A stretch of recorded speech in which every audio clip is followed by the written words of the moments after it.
Here we go, ladies and gentlemen. It's sprint zone time again, and let's get the party started. Looking rearward, we see Rob Baum wearing a much better kit, still has the visor. Got Marquetta there with the saddlebag, which is a big favorite of gravel people, but not doing anything for aerodynamics, just making a statement here. Frame pack would be a little bit better. Up front, we have the usual crew, Ian in the HP kit looking sharp, and the big players way up front, JC, Byron, JVP, John, etc., etc., as we head into the beginning of the sprint zone. Haven't made a couple videos in a while. Camera had some malfunctions. I had some malfunctions, but it's good to be back as we anticipate excellent, excellent weather. A little bit of headwind coming out of the east, so that's definitely going to keep the group together. Everyone making the signals, and as we see up front, everyone is well ordered and relaxed. There's the new light, still not getting used to this. I preferred the old stop sign, but this will do. Byron giving the thumbs up as this week I made the attempt to make certain that the camera was going to be on so we didn't lose any footage. And now it's go time. A lot of people not wanting to be up near the front, preferring to kind of stay in the back, enjoy themselves some shelter there. There goes Curtis.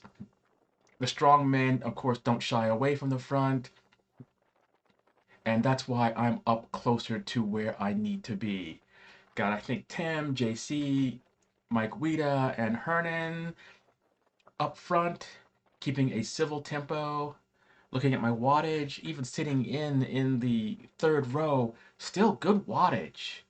150, 200 or so here, 220. So it's not easy.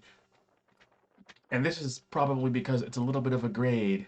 I see Ilka there on the gravel bike, and look how wide those handlebars are.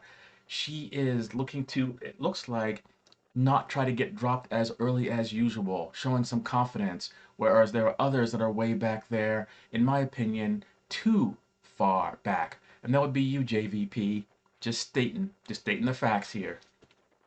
Got Greg next to me as things are hotting up a little bit as my wattage gets into the low 300s heading up here. Looks like the boys up front are keeping some serious wattage down, and I'm thinking this will help with the selection later on.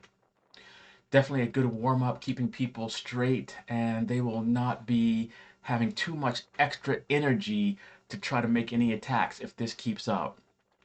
Byron looking super comfortable, and look how well that kit fits. It looks like that thing is spray painted on him.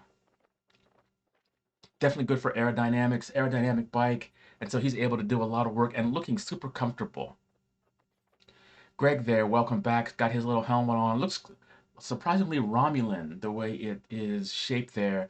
Definitely Arrow, gonna give him some advantage. Now we flatten out a little bit as we head into the corner that is going to be the beginning of the actual engagement zone. This corner is always a little tricky, and even here, we're coming into this at like 24, 25 miles an hour or so. It's not super fast, but if there's any dust here and if people start pushing it too hard, it could be a disaster, especially if there's cars coming front. And everybody makes that corner safely and smoothly. A little bit of yo-yo happening there, but people are quick to close those gaps coming up front here. And what do we have here? Look, there's a violation of the rules of engagement. I'm not even going to call any names out here. I think everybody else will see that, but let's try to keep ourselves on the right side of the yellow line. JC stretching things out in front, and there are riders that are unwilling or unable. And I'm going to say unwilling because it doesn't look like Mike makes any attempt to shut down that gap. And that's dangerous. But he's waiting for others to close it. And look how quickly Justin and John make that gap junction closure. That is impressive. That shows what the real GC men can do. And they are cognizant that they cannot let big gaps open up. This is why I like to be in a good position so I don't have to go around people that I know are going to be dropped. Yeah, it's good practice for like racing and all that, but still, this little section's hard enough for me, don't need any extra effort. JC pulls off. In my opinion, I probably would have pulled off to the other side. but it's too early to probably see where the echelon's actually going to be, but it is off to the left shoulder. Hernan pushing good wattage up front as I am in the 300s, just sitting in at only 23, 24 miles an hour, and this kind of illustrates how strong the headwind is. Check out Hernan's kit, nicely fitting. The jersey that matches the pants wasn't in, but still, he is wearing something that fits really well, and as a wise man is not going to spend too much time out front as usual, given the headwind. I take over somewhat reluctantly, and you look at my wattage, pretty high, but I don't want to be here very long because there are big men in tow. And with people like Justin that are willing to come through, I don't have to worry about that. Looking in tow here, the initial selection has been made, and to my surprise, Ilka, not only with courage, but with strength on the gravel bike. I guess she's feeling that this is a pretty safe group, which it is. No sketchy riders up here whatsoever. And she is strutting her stuff. I'm certain that those that got dropped by someone on a gravel bike are probably humiliated here, wondering WTF. Danny comes to the front, keeping good pace here. No one in this group is afraid of the front so far, and a rotation is beginning to form. Looks like John doesn't want to come into the group. There are others here. Greg is still here. Mike Wida, who clearly has the strength to sit in, probably could have closed that gap, but this is probably what he was saving his energy for. Surfing the good line, trying to find some draft. And you can see some coasting going on, showing that, in fact, there is good draft. Heading into this little, what I call selection point, this little grade here is tough. This is where the wattage goes up, and you'll see now I'm pushing 250, 260, 300 as the big man, Byron, aka Superman, pushes the pace and makes everybody honest, but on a smooth effort. And there I am, over 500 watts to make that junction, which is even more impressive that Ilka on the gravel bike is there and looking quite comfortable and pushing a little bit of wind out there too. This looks like is where there could be another selection. Ian struggling. Look at the laboring breaths here as he tries to hold on. Danny looking good. Hernan very comfortable in the line there. And there are other wheel suckers way back there. And this looks like maybe is where Ian's going to give up the ghost. But Ilka, fourth position. This is most impressive. The only others that have made it this far on a gravel bike would be Byron, of course, Justin, and Greg. So she puts herself in some elite company with this impressive feat. Rearward again, everybody in tow still. Mike Weeda hanging out in the back. Ian out of the line a little bit, probably pushing a little bit of wind. Hernan in the perfect position. He has learned over the weeks how to find the draft and stay in it. Ilka falls off a bit too much for her, as you can fake it for a little while, but if things don't slow down, this is where the big men come to the front. Superman pulls off, not going to do his usual heroic effort, and it must be JC and maybe Justin up front here because they are the only people I would think that could hold this kind of pace. Another inflection point here as JC pulls off, looking strong. And here we go. This is where Justin attacked a couple of weeks ago. I'm aware of this, and it's time to go up to the front. At this point, I was thinking maybe I would go to the front and take over as I increase the wattage. But look at this, 300, 400, 580 watts is what I saw there as a peak, just trying to stay in contact. And since I was pushing wind out there, this was extremely taxing. Selection still not quite finalized, as I believe the gravel bike is finally dispatched as it should have been. But well done, Ilka. Justin looking comfortable, looking for a spot in the line as JC begins to hot things up to create a final selection.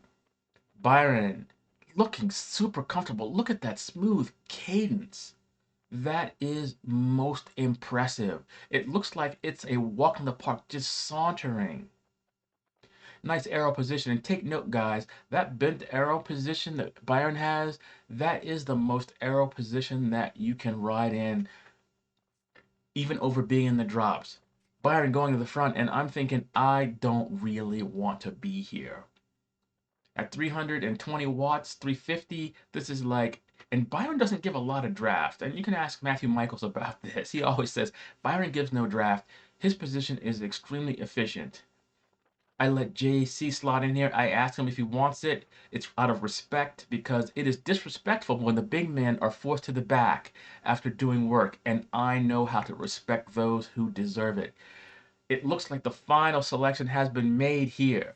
Looks like we've got Hernan, Danny, Evans, Justin, and John back there, with of course Byron and JC up front driving the pace here. Upwards of 200, 300 watts here. I am struggling at this point, and my heart rate 161. I think this is a bit low. It's the wrist heart rate monitor, and it's always a little shallow of what I think it should be, but relatively speaking, I'm in the hurt locker. And here we go. JC makes the sprint, and I'm unable to answer at this point as the two big men go mano a mano. The other guys come through. Justin, the one guy I would not want to bring to the end. If he was a little bit closer, may have been able to take that one. Danny and Hernan, a excellent showing. As week by week, Hernan shows his strength and savvy, able to hold on to the big men in the selection. Well done, everybody. Well done. I enjoyed that one. I'm guessing that Byron took that one over JC, but it was a close battle. You could see how even Justin, who's got a wicked fast sprint, I'd be guessing 13, 1400 watts. When you can force the pace high, it takes some of the sting. Some of the matches are burned just to hold the pace, and he was unable to make it up to the leaders. I enjoyed this one. Word of the wise, I was wondering where Curtis was, wondering where JVP was. There were other strong men that I suspected should be here. I don't know if this was positioning or whatever, but folks, if you want to make the selection, take a hint from what Ilka did in this one. Get closer to the front, there's less yo-yo. You might take a little more wind, but you'll be there. Anyway, everybody, I enjoyed this one. A good time was had by all. Until next time, peace out.